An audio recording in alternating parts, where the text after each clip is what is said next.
Okay, so let's look at more finding a percent of an amount.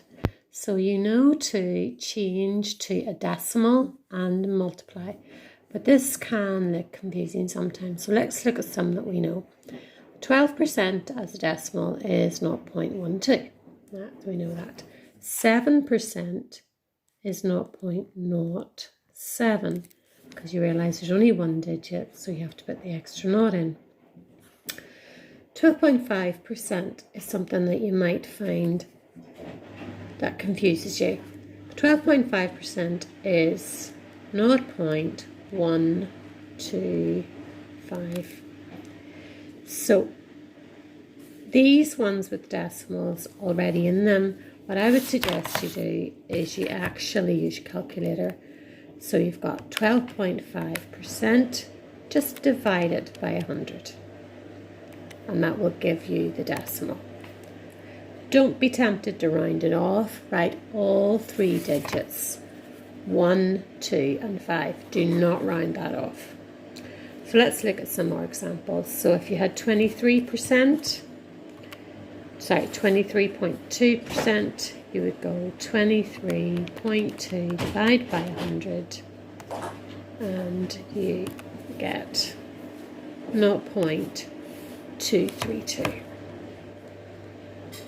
And you can see the connection, 232, 232. 8.3%, 8.3 divided by 100 equals 0.083. And you can still, we still have to put that extra naught in because 8 is less than 10, and any percentage less than 10, you have to have this naught in for the decimal, 0.083. So just remember, I think, until you get used to this, use your calculator to change by dividing by 100 to change it to a decimal. So let's look at some examples where we would do this. If we were working out 13.6% of 900, the decimal is 0.136 times 900. You just simply type that into your calculator and you get 122.4. So we'll just prove that's true. 0.136 times 900. And you get that answer, 122.4. When you're watching these videos and I'm doing working out, you should really have your calculator with you and be doing the same working out at the same time. So we've got 48.7%, so we want to change that to decimal. 48.7 divided by 100. And that gives you 0.487. And you want to multiply that by 7,000. So we've already got the decimal. You can leave it on the calculator screen. Times 7,000.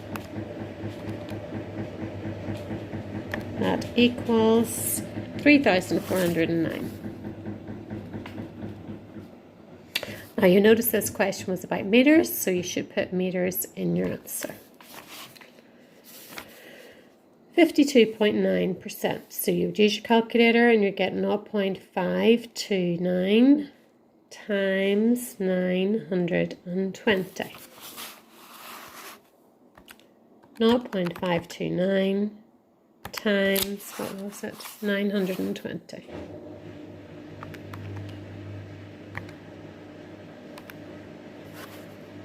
$486.68.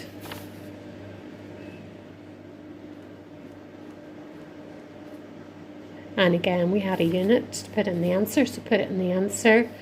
Don't round that off. Unless the question asks you to round it off, or unless the answer comes up with about 10 different decimal places, then you would round it off, but not 2. You would just leave those 2 as they are.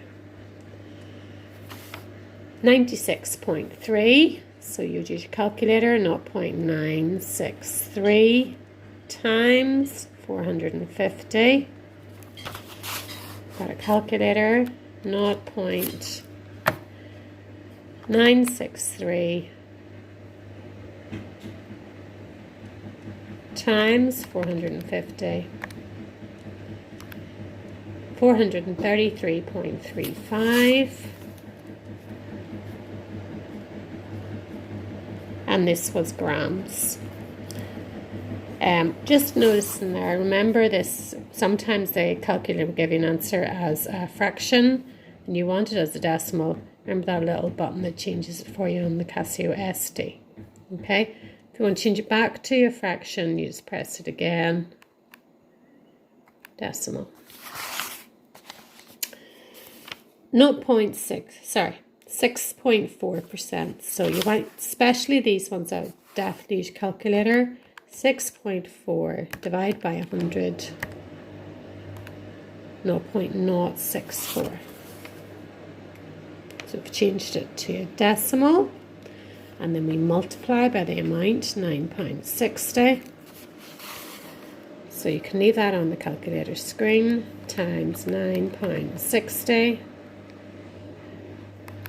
And we've got the answer 0.6144.